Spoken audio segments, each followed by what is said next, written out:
అందరికీ నమస్కారం. అహోబిల క్షేత్రానికి వచ్చేసామండి.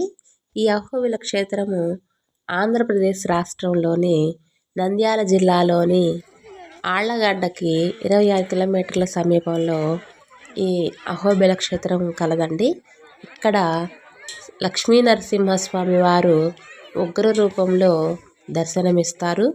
ఈ అహోబిల క్షేత్రానికి దిగువ కొండ దగ్గర వరకు మనకి బస్సు సౌకర్యం కలదు. ఆర్టీసీ బస్సు సౌకర్యం. రైల్వే ద్వారా రావాలనుకునే వాళ్ళు నంద్యాల వరకు రైల్లో వచ్చేసి అక్కడి నుంచి బస్సు సదుపాయంతో ఈ క్షేత్రాన్ని చేరుకోగలరు. ప్రైవేట్ వెహికల్స్ అయితే కింద కొండ వరకు ప్రైవేట్ వెహికల్స్ రాణిస్తున్నారు. పైకి మాత్రము దేవస్థానం తరపున ఉచిత బస్సు సహాయం ద్వారానే రావాలండి. మేము వెళ్ళినప్పుడు అలాగే ఉన్నది. మేము ఉచిత బస్సు సహాయం ద్వారానే పైకి వచ్చామండి. చూడొచ్చు, ఈ క్షేత్రము హిందూ భక్తులకే కాకుండా పర్యాటక ప్రాంతంగా కూడాను ఎంతో అందంగా ఉంది. ప్రకృతి అందాలు, కొండలు, నదులు, చిన్న చిన్న నదులు అసలు ఎంత అద్భుతంగా ఉంది. కొండలు, లోయలు అన్నీ ఉన్నాయి. దీన్ని నవనారసింహ క్షేత్రంగా కూడా చెప్తారండి. ఈ దగ్గరలోనే నవనారసింహ క్షేత్రాలు అదే చిన్న చిన్న ఆలయాలు ఉన్నాయని చెప్తారు.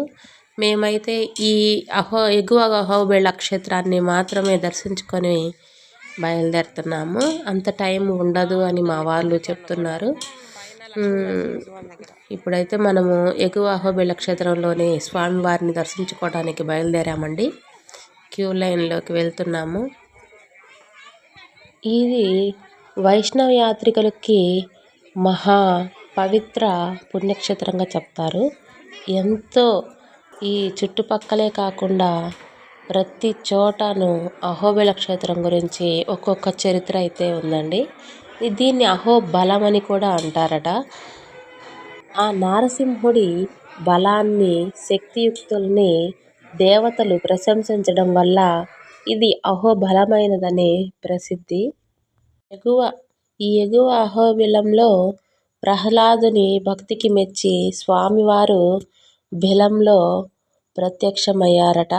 ఆ హరి నరహరిగా మారి ఆ హిరణ్యకశ్యపుణ్ణి వధించి ప్రహ్లాదుని భక్తికి మెచ్చి ఇక్కడ ఈ క్షేత్రంలో వెలిశారు.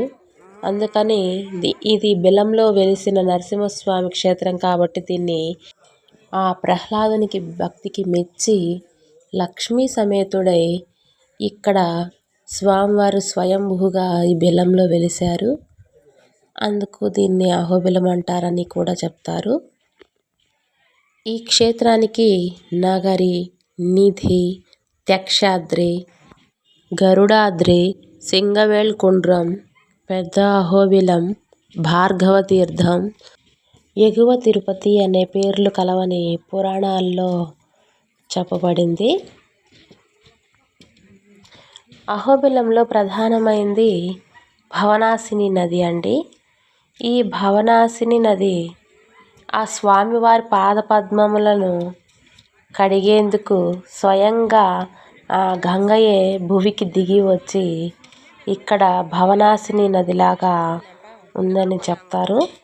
చూడొచ్చు మీరు ఇక్కడ ఆ స్వామి పాద సరసములను కడగటానికి ఆ గగన గంగ భువికి దిగి వచ్చి భవనాశిని నదిలాగా మారి ఆ ఉగ్ర నరసింహ స్వామి వారిని శాంతపరుస్తుంది. ఇది ఇందులోని భావం. చూడొచ్చు, ఇది ఆలయ శిఖర గోపురం. మనము లోపలికైతే వెళ్తున్నాము ఇప్పుడు దర్శనం కోసం. ఆలయం లోపల చాలా పెద్ద క్యూ ఉందండి. చూడొచ్చు, ఎంత ఎత్తైన శిఖర గోపురాలండి. అన్నీ రాతి కట్టడాలు చాలా అద్భుతంగా ఉన్నాయి. స్వామివారిని మనము దర్శించుకోవడానికి క్యూ లైన్లోకి వచ్చేసాము.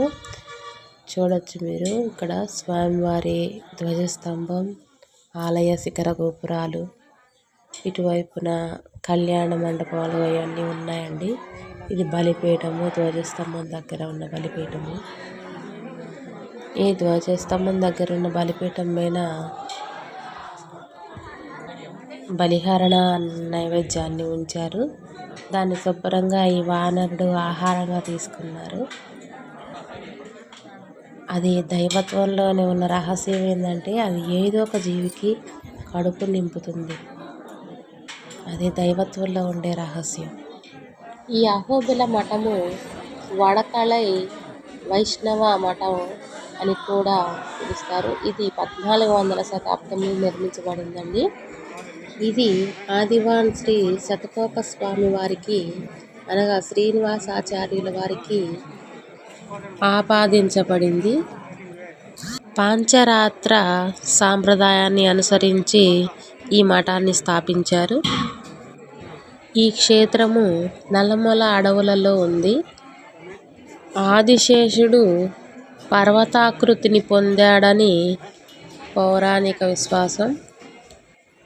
ఈ పర్వత ప్రకృతికి మురిసిపోయిన ఆ ఆదిశేషుడు వయ్యారంగా పవళించాడని, ఆ పడగలపై శ్రీనివాసుడు, నడుము పైన నారసింహుడు, తోకపైన మల్లికార్జునులు, వీరు నల్లమల మగసిరులుగా వెలిశారు. తిరుపతి, అహోబిలం, శ్రీశైలం ఇవన్నీ స్వయం వ్యక్త క్షేత్రాలండి. అహోబిల ప్రసిద్ధికి, అభివృద్ధికి ఎందరో రాజులు, రాజన్యులు ఇక్కడ సేవలు అందించారు. పల్లవులు, చోళులు, విద్యానగర రాజులు, అదేవిధంగా చాళక్యులు, కాకతీయులు, విజయనగర రాజులు, రెడ్డి రాజులు వీరందరూ కూడా ఆలయ అభివృద్ధి వికాసానికి ఎంతో తోడ్పడారండి. 15వ శతాబ్దంలో తురష్కుల దండయాత్ర వల్ల ఈ అహోబిల క్షేత్రము ఇదైపోయిందండి. ఆ తర్వాత రంగరాయల ప్రభువులు ఆ తురష్కుల దండయాత్ర మీద జయించి వారు జయస్తంభాన్ని ఆలయం చివర ప్రాకారమందు స్థాపించారు. ఈ అహోబిల స్వామివారి సుప్రభాత సుందర సేవలు, ఏకాంత సేవల కొరకు సొగసులు నింపుకుంది. నవరాత్రులు మరియు విశేష దినములలో అయ్యవారు, అమ్మవారు అద్దాల మంటపంలో వింత వెలుగుల్ని విరజిమ్ముతున్నారు. విజయదశమి, సంక్రాంతి, పార్వేట ఉత్సవాలలో గ్రామీణాభివృద్ధిని ఎంతో అబ్బురపరిచే విధంగా విల్లంబుల విన్యాసాలు, చెంచుల విన్యాసాలు గ్రామీణ అభివృద్ధిని ఎంతో దోహదం చేసేలా ఉంటాయండి. అంత బాగా ఆ ఉత్సవాలన్నీ జరుపుతారు. ఎన్నో నిత్య సేవలు, అభిషేకాలు, ఉత్సవాలు, ఆర్జిత సేవలు, వేదాంత ఘోషలు, ప్రబంధ పారాయణాలు, కళ్యాణ మహోత్సవాలు అన్నీ ఆలయ పాలకులు అనితర సాధ్యంగా నిర్వహిస్తారండి. మొత్తానికి స్వామివారి దర్శనం అయితే చేసుకున్నామండి. స్వామివారి దర్శనం అయిపోయింది. చాలా ఆనందంగా అనిపించింది నాకైతే. ఇక్కడ కార్తీక మాసంలో దీపాలు వెలిగించుకునే వాళ్ళు వెలిగించుకుంటున్నారు. మేమైతే రిటర్న్ అయిపోతున్నాము ఇంకా ఇక్కడి నుంచి. ఇక్కడ అన్ని వస్తువులు ఉన్నాయండి. మీరు కానీ ఉండదలుచుకుంటే దిగువ అహోబిలంలో స్టే చేయొచ్చు. చాలా బాగుంటుంది. అన్నదాన కార్యక్రమాలు అన్నీ ఉన్నాయండి. ఎవరు ఇబ్బంది పడవలసిన అవసరం లేదు. ఈ వీడియో కానీ మీకు నచ్చినట్లయితే లైక్, షేర్, సబ్స్క్రైబ్ చేయడం అస్సలు మర్చిపోవద్దు. ఇలాంటి ఆధ్యాత్మిక విషయాలు తెలుసుకోవడం కోసం మా ఛానల్ సబ్స్క్రైబ్ చేయండి.